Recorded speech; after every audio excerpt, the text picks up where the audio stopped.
Okay, the first YouTube video. Now, I know I'm not supposed to say anything negative about Barack Obama, or those people are going to get mad at me, but listen, why do y'all get mad at me for saying negative stuff about Barack Obama instead of getting mad at Barack Obama for the negative stuff he does? For example, a woman is far along in her term and she wants to have an abortion. If that abortion doesn't go as planned, Barack Obama says it's okay for the woman to let the child die from neglect. Well, that's okay, take a babysitter from the table, let it die. That's Barack Obama.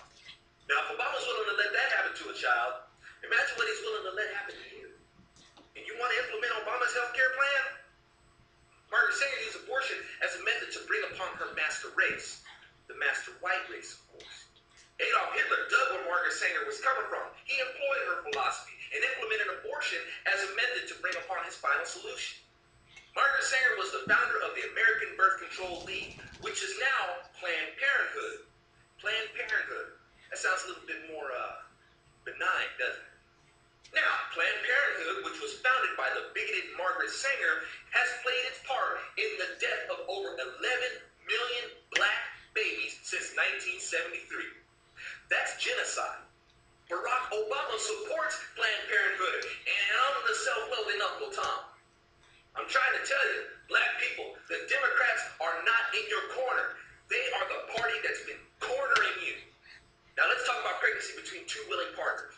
Y'all have sex, girl gets pregnant, guess what? That was no accident. I don't care how much birth control you use. I don't care how many layers of condoms you must have put on. I don't care. If you got pregnant, that was no accident. Why? Because remember, the primary function of sex is to reproduce. If you engage in the acts of sex and you end up pregnant, that was no accident. That was supposed to happen. Now, if you want to call that a mistake, that's fine. But what I don't understand is why make the child pay by penalty of death by your mistake? Now, I like the way Al Bundy talked about using birth control. He says the pill is a great form of birth control. You take it and you stick it between your knees and you hold them together. Now, if that couple feels like they made a mistake and feel they're not ready to raise that child, then bless that child with a family who's ready and willing to raise that child. And of course, you have some people who say, oh, that's just so cold-blooded. How could you give up a child that way? Wow, man, is killing the child in the dark more warm and fuzzy? You have some people say, well, what if the child's going to be born with Down syndrome or paraplegic or whatnot?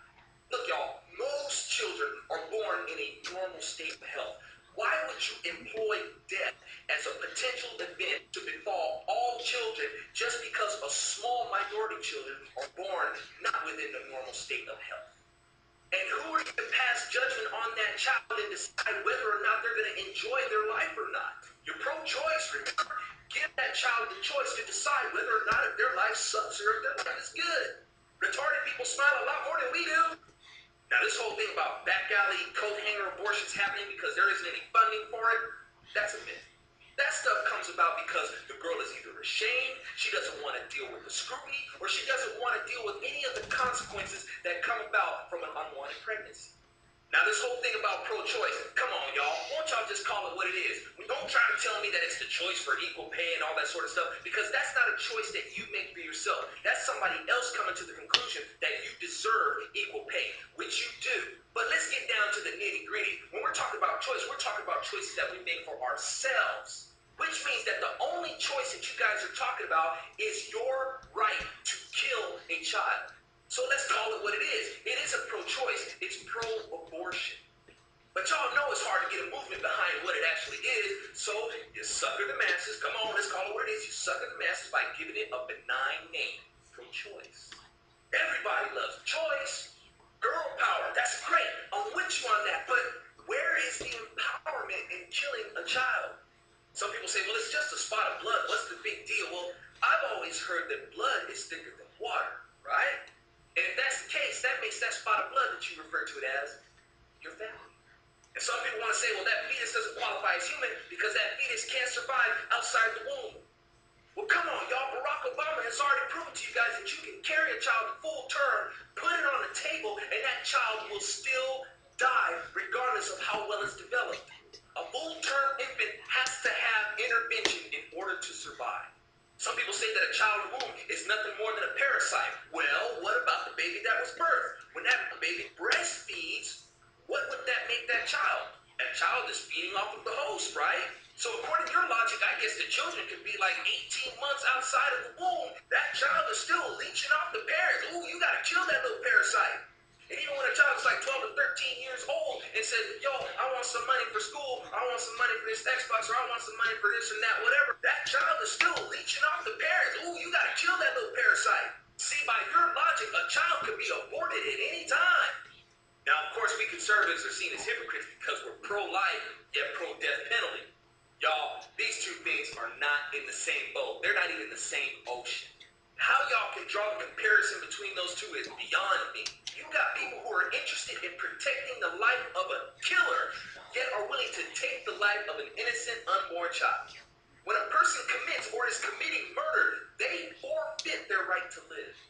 A force of people is coming to kill the population of another territory. You are going to have to send a counterforce to make sure they are stopped. Most likely going to have to kill them in the process to make sure that they don't kill a mass of people.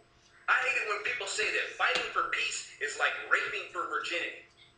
Okay, ladies, now if you're one of those who subscribe to that philosophy, listen, what these people are telling you is that even if you're about to get raped, don't fight back.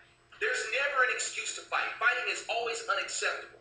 See, if you're in a peaceful state and somebody comes to rape you, they are about to upset your state of peace. Are you just going to lie there and let them do it? Go ahead and rape me. I won't fight back. Fighting is wrong. Fighting for peace is like raping for virginity. Sometimes you have to fight.